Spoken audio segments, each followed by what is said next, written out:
Hi, I'm Danny. Welcome to my office and also to my studio. I believe in America. Do you? I want to talk to you a little bit about that.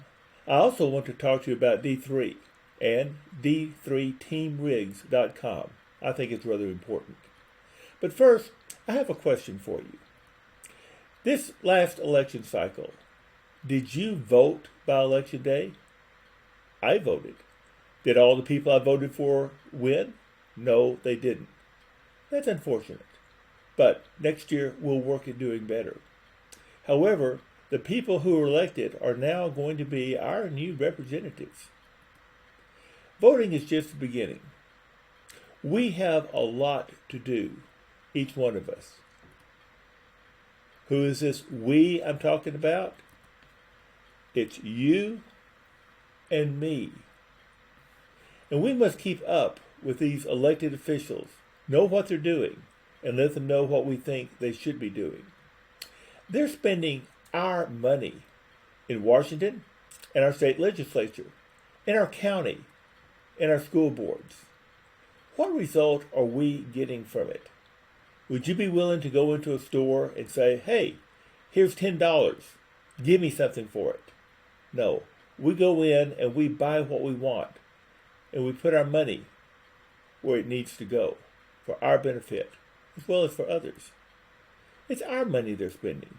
Your money, my money. It's also controlling our future and our children's future and our grandchildren. There's a lot at stake every year as our government moves forward, and we've lost a lot of ground when we shouldn't have because citizens just didn't care. Many have failed to vote. That's sad. Others vote, but then they abdicate their responsibilities. They don't take charge of what it means to be a citizen and do their part in making our government work. In a republic, it is the people who are in charge. It's no accident it's we the people, not them. And we have, as we the people, responsibilities. I still want to talk to you about D3, but first, let's talk about what you can do as a citizen. I know you're like me. We love America. For whatever walk of life we come from, we're Americans. We're citizens of this great land. Stop and make a list of the items that are important to you. Know what they are. Don't try to keep it all in your head or just let it have random thoughts. Write it down. Keep notes on those that you elected and those you didn't elect. What do they support? What are they financing? How happy are you with their job performance? You should expect an approval rating of about 60 to 80%. If they don't make it to that level, then remember, it is we the people. And next time around, vote them out and bring someone else in and give them a chance. Contact them. Let them know what you think, what you feel. When they're right, tell them you're right. When they're wrong, tell them, hey, that was a dumb thing to do, and I am one of your constituents, and I'm not happy with it. Make sure what is being taught in your public schools. That's why we have PTA. That's why we have school boards. We need to know what's going on for all ages, not just for the wee ones, but for all ages. When it gets up to the college and university level, we have regents and trustees. They're supposed to be in charge, but a lot of times they're not. The values learned in school will shape these children into adults and also into citizens. And we're hurting in the realm of having good citizens today, especially in our younger generations.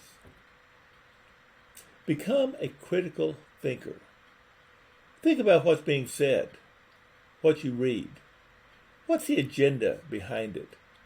Know their agenda, but also know your agenda, because each one of us has one.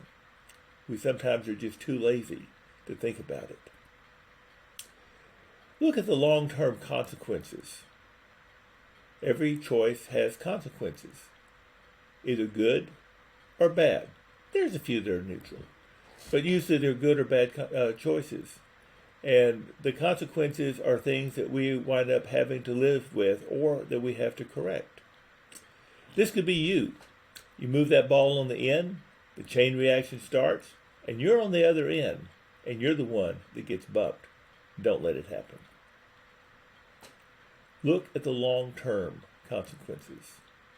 For example, abortion. And I don't know what your position on abortion is, but mine is that if you kill a living person in the womb because they're inconvenient, that's murder. Now think about this. What are the consequences of this? When you and I become old, infirm, of no use to others, maybe an inconvenience, why not simply abort us? It doesn't matter if 60, 70, 80, 90 years old. These are just very late-term abortions. Now, you might think that's ridiculous, but it's still murder, and we are moving toward that more and more in our society. We need to be aware of it. Teach your family and your friends the values of our nation. Talk about it. Know how the republic works. Explain it to others. Many people don't. They think that we're a democracy and everyone has a vote. No, we are a representative democracy. We are a republic. Think about the words that you say when you say the Pledge of Allegiance. The hand over the heart means that you are sincere, that I'm sincere. I pledge allegiance to the flag of the United States of America and to the republic for which it stands, one nation, under God, indivisible, with liberty and justice for all. Those are important words, and they sum up what we need to be concerned about in our nation. Where do you come from? That's a silly question. You might say, well, I come from a little town, or I came from my mother's womb. But, ultimately, where did you come from? What's your point of view on that? Was it the stork that delivered you? Well, not too many of us are into storks these days, but it was an old concept, an old wives' tale. Or were you two molecules that got together billions and billions and billions of years ago and eventually became creatures in this little slime that crawled out on land and eventually became people? Well, if so, then you are a cosmic accident. And it's kind of hard to believe that everything that we see is just an accident. Would you like to see a miracle? Moving my finger is a miracle. Bending my finger is a miracle. It takes a lot to do that. Because maybe like you, I believe that I was created by a living God. Your life and my life are sacred. You and I have a purpose in life, and we also have responsibilities. And sometimes we don't like to think about that, because in our modern society, with all the conveniences we have become lazy. We need to pray for our nation and for our leaders. If we believe in God, we'll come and talk to Him about these things. There are some values that I hold dear, and there are a lot of values in the world. What are yours? Some of mine are the sanctity of life. God gave us life. It begins in the womb. We need to protect life. A civilization that doesn't protect the unborn or the old or the infirm is really not much of a civilization. Freedom of speech. We need to talk about things that concern us, and we need to do it without being oppressed by our government or told to be shut up by big tech, because that's one of our very real problems in this world today. Control borders. Our borders are open and fluid, and people come in. They have no regard to the laws of our country. When they come in, you are an illegal alien because you have broken federal laws by breaking into our country. When someone comes to your home and they break in the front door or climb in the window, they have invaded your home. They have broken the law. They are guilty. We need to recognize this. We need to control immigration. We need to adhere to the rule of law. Here again, there are consequences to our actions. If you commit robbery, if you commit murder, if you break the laws, then you need to be punished for it. You need to be arrested and charged. And by a jury of your peers, be found either innocent or guilty. That's the rule of law. We need a smaller government. We need less government interference. Our liberal people and a lot of politicians, period, want to grow government because it gives them power. And they want to tax and get more and more money that they can waste. And the bureaucrats can waste.